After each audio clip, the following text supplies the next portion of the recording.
Hello, dear students. Calculate bond order and formal charge of oxygen in carbonate ion. Carbonate ion అంటే మనకి formula ఏమొస్తుంది CO3 2-. So వీటికి మనం resonating structures రాయొచ్చు. చూడండి ఇక్కడ చూపించాను. సో జనరల్గా కార్బోనేట్ అయాన్ స్ట్రక్చర్ మనం ఇలా డ్రా చేయొచ్చు. C double bond O-. ఆక్సిజన్కి 6 violence electrons ఉంటాయి కాబట్టి 1 2 రెండు బాండింగ్లో పార్టిసిపేట్ చేసినాయి 3 4 5 6. సో ఇక్కడ 1 2 3 4 5 6 7 రాస్తున్నాను నేను. ఎందుకు ఇక్కడ ఒక మైనస్ ఛార్జ్ ఉంది కదా, ఇట్ గెయిన్డ్ 1 ఎలక్ట్రాన్. నా సేమ్ మేనర్ 1 2 3 4 5 6 7. 6 కాదు 7 రాసాను. ఎందుకు? It gained 1 electron, minus charge is present. So this is the CO3 2- structure. So అదే స్ట్రక్చర్ ఇక్కడ 2- ఇక్కడ రాసేసి ఇక్కడ ఉండాల్సిన 1- ఇక్కడ ఉండాల్సిన 1- ఇక్కడ చూపించాను. 2- వచ్చింది. So double bond single bond చూపించాను. ఈ డబుల్ బాండ్ మనం ఇక్కడ కూడా రాయొచ్చు కదా, ఇది ఇంకొక రెజొనేటింగ్ స్ట్రక్చర్. ఈ డబుల్ బాండ్ ఇక్కడ కూడా రాయొచ్చు కదా, ఇది ఇంకొక రెజొనేటింగ్ స్ట్రక్చర్. రెజొనేటింగ్ స్ట్రక్చర్స్ అంటే ఏంటి అసలు? Position of the atoms same ఉండాలి, but position of the bonds మారాలి. చూడండి ఇక్కడ కార్బన్ అండ్ ఆక్సిజన్ పొజిషన్ చూడండి ఏం మారలేదు, బట్ ఇక్కడ సింగిల్ బాండ్ ఉంటే ఇక్కడ డబుల్ బాండ్ ఉంది. చూడండి పొజిషన్ ఆఫ్ ద బాండ్స్ మారుతున్నాయి, పొజిషన్ ఆఫ్ ద ఆటమ్స్ మారకుండా ఉంటే వాటిని రెజొనేటింగ్ స్ట్రక్చర్స్ అంటారు. సరే ఇక్కడ క్వశ్చన్కి వచ్చేద్దాం. Calculate the bond order and formal charge. నేను first formal charge కనుక్కుంటున్నాను.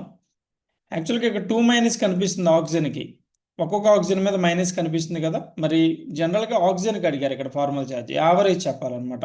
Average formal ఛార్జ్కి ఫార్ములా ఏంటి? Total charge of the ion ఎంత వచ్చింది?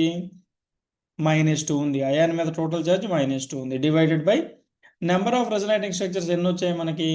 3 వచ్చినాయి. -2/3 చేసుకుంటే మనకి ఫైనల్ ఆన్సర్ వచ్చేస్తుంది. అలానే యావరేజ్ బాండ్ ఆర్డర్ కనుక్కోవాలి. ఈ కార్బన్కి ఆక్సిజన్కి మధ్యలో బాండ్ ఆర్డర్ 2 ఉంది, ఇక్కడ 1 ఉంది, ఇక్కడ 1 ఉంది. బాండ్ ఆర్డర్ చూడండి, బాండ్ ఆర్డర్ అంటే number of bonds between the atoms. But క్వశ్చన్లో అడిగింది ఏంటి? Calculate the bond order of carbonate ion, అంటే యావరేజ్ బాండ్ ఆర్డర్ కనుక్కోవాలి. యావరేజ్ బాండ్ ఆర్డర్ కనుక్కోవడానికి ఫార్ములా ఏంటి? Total number of bonds around the central atom by total number of resonating structures. So ఈ carbonate అయాన్కి resonating structures ఎన్ని ఉన్నాయి? 3 ఉన్నాయి. Number of bonds around the central atom చూడండి, central atom carbon తీసుకుంటే దీని చుట్టూ ఎన్ని బాండ్స్ కనిపిస్తున్నాయి? 1 2 3 అండ్ 4 బాండ్స్ కనిపిస్తున్నాయి. సో 4/3. సో ఇది మనకి యావరేజ్ బాండ్ ఆర్డర్ అవుతుంది. Hope you understand. One more example. Calculate bond order and formal charge of oxygen in phosphate ion. Phosphate ion అంటే ఏంటి? PO4 3- కదా. మనం స్ట్రక్చర్ దీనికి డ్రా చేస్తే ఎలా వస్తుంది కదా, 3 ఆక్సిజన్స్కి నెగిటివ్ ఛార్జ్ ఉంటుంది. సో ఈ PO4 3- డబుల్ బాండ్ ఇక్కడ ఎందుకు రాయాలి? ఇక్కడ రాయొచ్చు, ఇక్కడ రాయొచ్చు, ఇక్కడ రాయొచ్చు. అంటే 4 రెజొనేటింగ్ స్ట్రక్చర్స్ వస్తున్నాయి చూడండి ఇలా, right. So average formal charge, total charge ఎంత ఉంది? ఫాస్ఫేట్ అయాన్లో 3- ఉంది కదా, సో -3 రాద్దాం. -3 divided by number of resonating structures ఎన్ని ఉన్నాయి? 4 ఉన్నాయి. So this is the average formal charge of the phosphate ion. అలానే యావరేజ్ బాండ్ ఆర్డర్ చూద్దాం.